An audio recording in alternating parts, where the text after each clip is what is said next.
प्रभु यीशु मसीह के मधुर और मीठे नाम में आज दिनांक 30 अप्रैल दिन शनिवार को हम आप सबका स्वागत करते हैं। आज के दिन के लिए जो वचन है वो लिया गया है निर्गमन की पुस्तक उसका 3 अध्याय उसका 14 पद।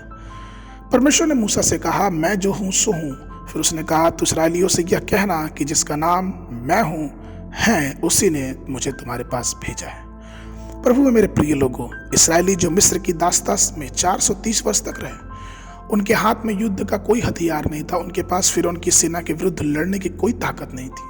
वे गुलामी की दयनीय स्थिति में चले गए थे और मिस्रियों के खिलाफ उन पर कोई कार्रवाई करने की स्थिति में नहीं थे। वे हार रहे थे, वे हार का जीवन जी रहे थे और वे कभी भी सफलता के बारे में सोच नहीं सकते थे। दूसरी ओर फिरौन के पास उन्हें सलाह देने के लिए एक विशाल सेना थी, जादूगरों की भीड़ थी।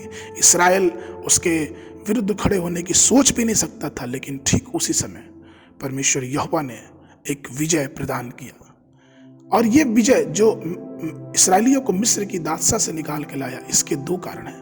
पहली चीज कि इसराइलियों के सभी परिवारों को परमेश्वर ने उस मेमने के लहू में ढक दिया, जिसके कारण उनको विजय मिली। अर्थात 10वीं महामारी में हम देखते हैं कि वचन कहता है कि तुम मेमने को मारना और उसका लहू अपने दरवाजे पर लगा देना।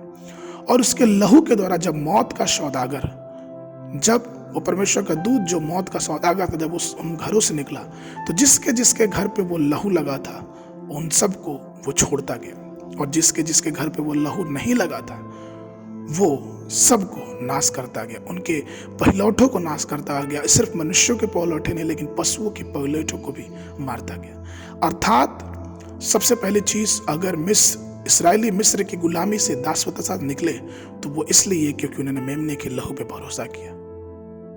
वचन 2 कुरिन्थियों उसके 10:4 में कहता है, क्योंकि हमारी लड़ाई के हथियार शारीरिक नहीं पर गढ़ों को ढा देने के लिए परमेश्वर के द्वारा सामर्थी है।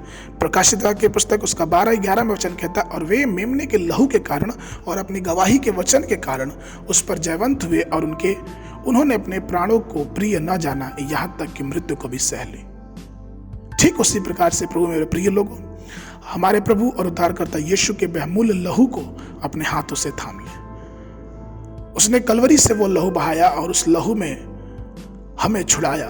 उस लहू में ये ताकत है कि हमें सभी बंधनों से मुक्त करता है, हमें सब विद्रोहियों से छुड़ाता है और हमें मजबूत बनाता है।